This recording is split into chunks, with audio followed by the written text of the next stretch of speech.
Assalamu alaikum wa rahmatullahi wa barakatuh. Bismillahir Rahmanir Rahim. Alhamdulillah wa salatu wa salamu ala Rasulillah wa ala alihi wa ashabihi ajma'in.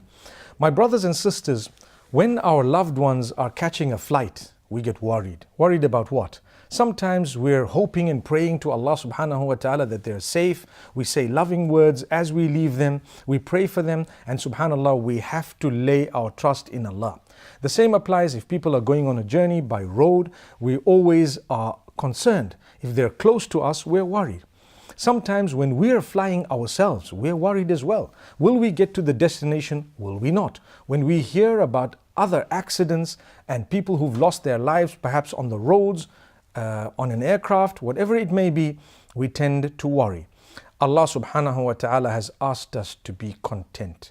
Call out to Allah, seek His happiness, read what we would say is your dua. Read the dua and lay your trust in Allah.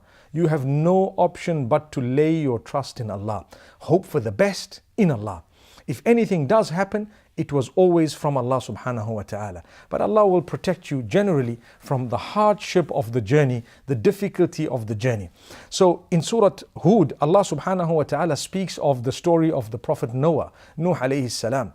When he was in the ark, imagine what they must have felt. He was a prophet of Allah. He knew Allah would take care of him. But the people needed some contentment. I mean, there is a flood, there rains, there is so much water gushing from all over. What's going to happen to us? Allah says, calm down. What should you do? Bismillahi majreha wa mursaha inna rabbi laghafurur rahim.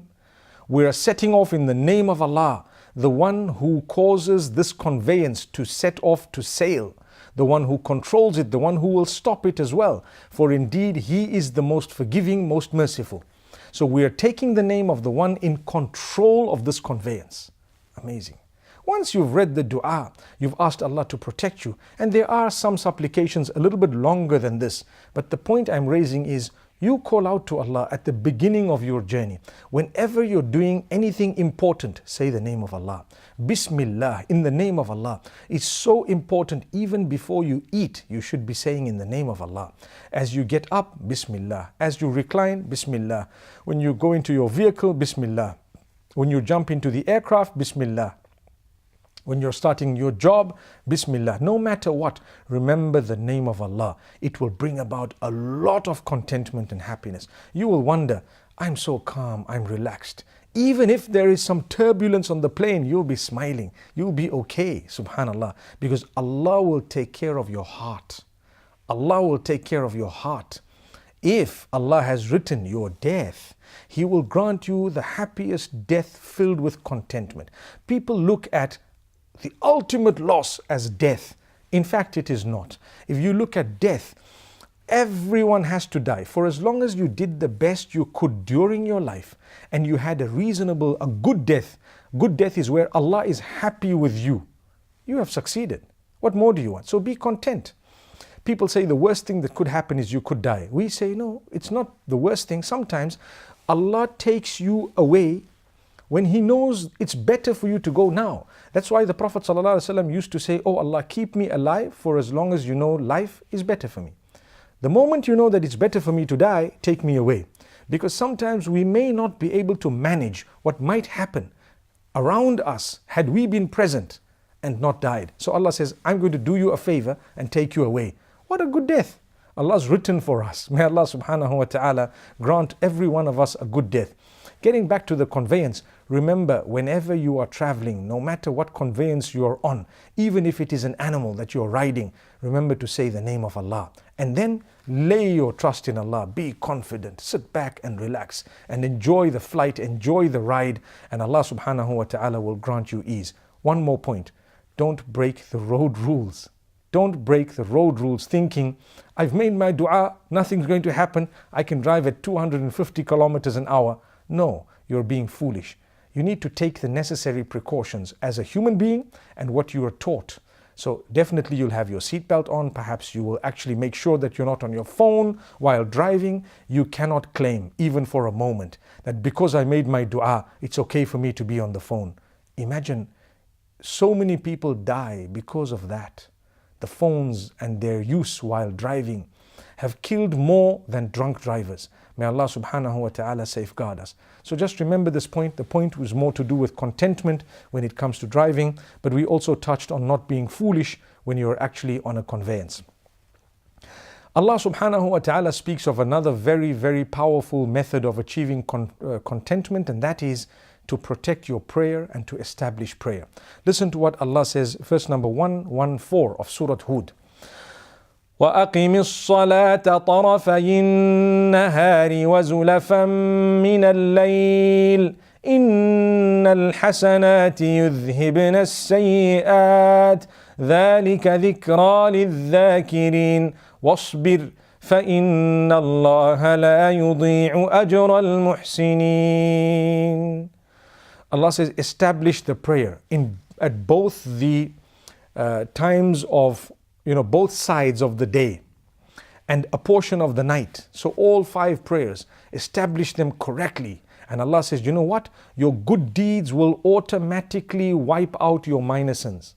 The minor sins that you've committed through the day, Allah says, when you do good deeds, those minor sins will automatically be wiped out. Do you know there are sins we commit that we're not even conscious of because of the environment, because of so many other factors? But Allah says, you do good deeds. We will wipe out those bad deeds by virtue of your good deeds. That's amazing.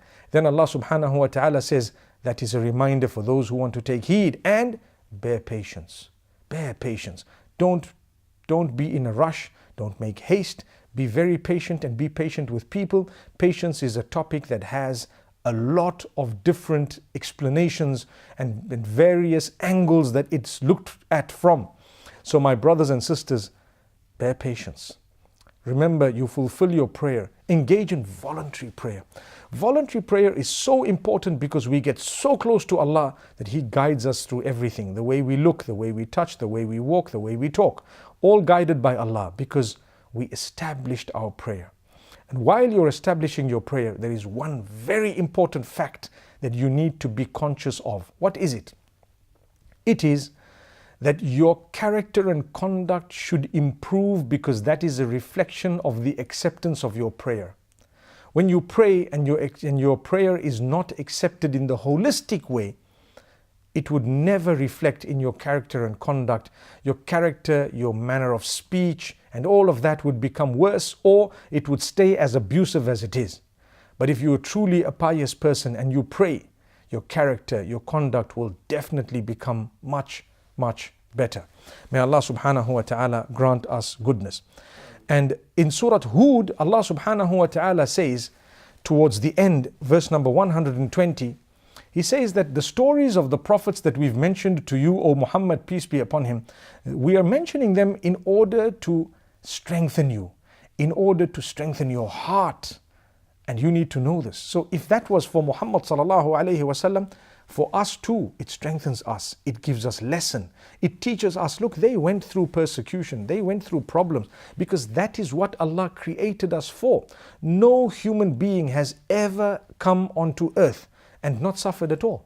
There have been some form of sufferings. Ultimately, they've died. That's the suffering. According to them, from a human perspective, death is a problem. So we ask Allah to grant us ease because Allah subhanahu wa ta'ala says in this verse, وَكُلًّا نَقُصُّ عَلَيْكَ مِنْ أَنْبَاءِ الرُّسُلِ مَا نُثَبِّتُ بِهِ فُؤَادَكَ وَجَاءَكَ فِي هَذِهِ الْحَقُّ وَمَوْعِظَةٌ وَذِكْرَى لِلْمُؤْمِنِينَ. Allah says, and every one of those stories that we have made mention of, every time we mention a story, all those stories that we have mentioned of the previous messengers, they are there in order to strengthen your heart, in order to grant you that comfort, that contentment. Subhanallah, for all of us too.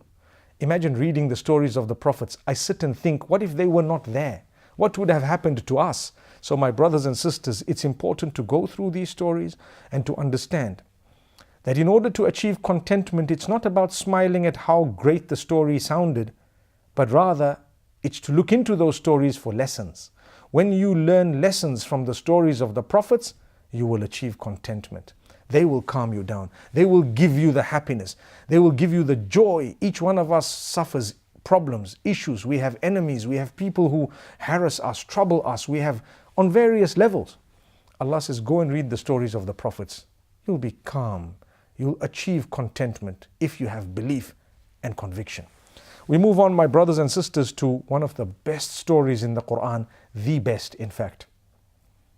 The story of Yusuf alayhi salatu wassalam.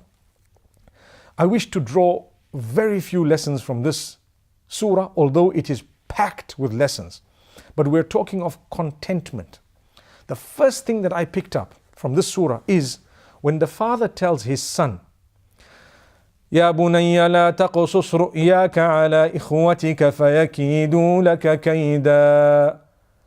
Oh my son, don't narrate this dream to your brothers. They will become jealous. They will actually plot against you. Wow. When good things happen to you, you don't need to tell the whole world. Some people may not be happy.